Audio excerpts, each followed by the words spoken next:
terima kasih sudah klik video ini. Buat kalian yang baru pertama bergabung, salam kenal, nama aku Nadia Isnaini. Oke, di video kali ini sesuai sama judulnya, aku akan membahas kesalahan-kesalahan dalam perawatan kulit berjerawat.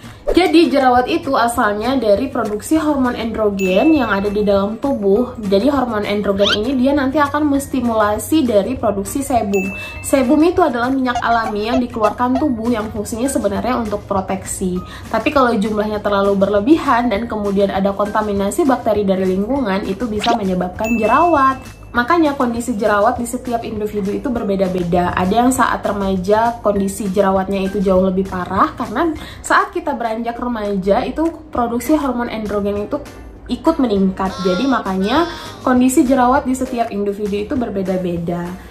Nah, sebenarnya jerawat itu adalah masalah dari semua kalangan, siapapun, terutama kita yang tinggal di daerah tropis, jerawat itu paling mudah datang. Buat kalian nih yang sekarang lagi punya masalah kulit berjerawat, tidak perlu insecure, karena seperti yang aku bilang tadi, karena jerawat itu dia tidak memandang kalangan siapapun, bahkan dari manapun itu bisa berjerawat. Jadi, kalian cukup tahu bagaimana cara penanganannya, sehingga tidak memperburuk kondisi kulit kalian. Kesalahan yang pertama yaitu pemakaian step skincare yang terlalu berlebihan. Nah, sebenarnya basic dari step skincare itu cuma 3, membersihkan, melembabkan, dan melindungi. Jadi cukup pemakaian cleanser untuk membersihkan, pemakaian moisturizer untuk melembabkan dan menutrisi, kemudian pemakaian sunscreen untuk melindungi kulit dari sinar UV.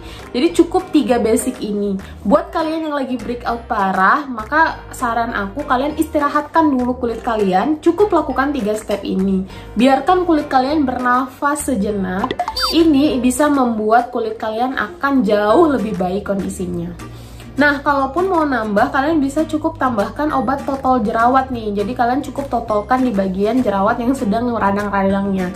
Jadi nggak perlu nambahin banyak-banyak step skincare, karena penambahan step skincare itu kalau kalian salah pemakaiannya atau salah pemilihan tipe produknya, justru akan memperburuk kondisi dari peradangan kulit kalian.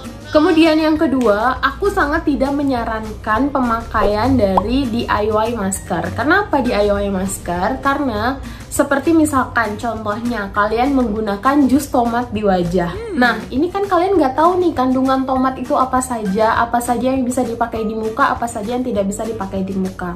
Sedangkan kondisi kulit kalian itu sedang meradang.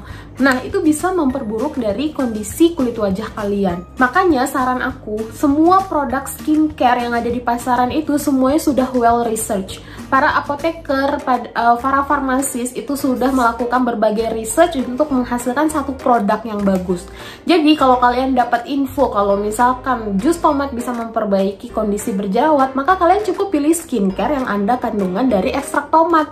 Jangan kalian melakukan jus sendiri tomat di rumah kemudian aplikasikan di muka, karena itu sangat berbahaya. Belum lagi kontaminasi bakteri dari tomatnya langsung, atau bahkan saat kalian membuat jus menggunakan blender itu kontaminasi di blender. Nah, kita nggak tahu sama sekali, sedangkan kulit kalian tuh lagi radang. Makanya pemakaian DIY masker itu bagi aku itu forbidden.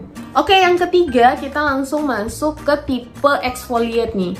Biasanya untuk kalian para remaja paling mudah itu menggunakan physical exfoliate. Pasti kalian lebih memilih menggunakan scrub atau peeling gel sebagai pengangkatan sel kulit mati. Sedangkan pemakaian scrub atau peeling gel itu dia akan memberikan gesekan pada kulit. Kalau kalian salah melakukan gesekan pada kulit, sebenarnya pemakaiannya itu hanya dioleskan ringan untuk membuat interaksi antara produk dengan kulit kita. Tapi kalau biasanya remaja melakukan gesekan dan terlalu kuat, nah justru itu akan memperburuk peradangan dari kulit kalian. Jadi sebenarnya untuk melakukan exfoliate, kalian bisa pilih chemical exfoliate. Mungkin akan sedikit lebih ribet pemakaian dari chemical exfoliate ini, tapi itu jauh lebih aman daripada kalian menggunakan physical exfoliate. Oke, yang keempat adalah menjaga kebersihan dari kulit wajah. Mungkin ini terdengar sangat biasa, tapi ini benar-benar bisa membantu peradangan pada kulit kalian itu jauh sangat membaik. Contohnya, jangan gunakan sarung bantal yang jarang diganti karena kontaminasi pada sarung bantal, spray itu kan kontaminasinya langsung kontak dengan kulit. Nah, kalau misalkan kalian ada jerawat yang sedang meradang di sebelah kanan, kemudian kalian lakukan interaksi di sebelah kiri, nah itu bisa terjadi kontaminasi silang dan bisa membuat jerawat kalian itu menyebar kemana-mana. Makanya saran aku kalian melakukan pergantian reguler pada sarung bantal, spray. Buat kalian yang pengendara motor, itu helm juga perlu disterilisasi secara berkala karena helm itu merupakan tempat pertumbuhan bakteri yang paling banyak. Selain bakteri, juga penempelan polusi yang bisa menyebabkan peradangan pada kulit kalian itu semakin parah. Nah, buat kalian remaja, memang jerawat itu bikin insecure sih, cuman jangan melakukan kesalahan seperti aku dulu. Jadi dulu aku tuh sering menutupin jerawat pakai jilbab, poni, dan sebenarnya itu tidak disarankan karena kontaminasi dari bakteri flora normal yang ada di rambut, yang ada di jilbab itu benar-benar bisa membuat peradangan pada kulit wajah itu semakin buruk. Makanya biarkan dia terekspos, biarkan dia bernafas sehingga bisa peradangannya itu jauh lebih baik. Atau kalau mau ditutupi, kalian bisa tutupi dengan acne patch. Nah, itu justru bisa memperbaiki. Dan yang sangat penting adalah jangan menyentuh jerawat sembarangan, karena tangan ini menyentuh lebih banyak barang yang kita sebenarnya nggak sadar, dan kemudian kalian menyentuh jerawat atau menyentuh kulit wajah yang sedang radang.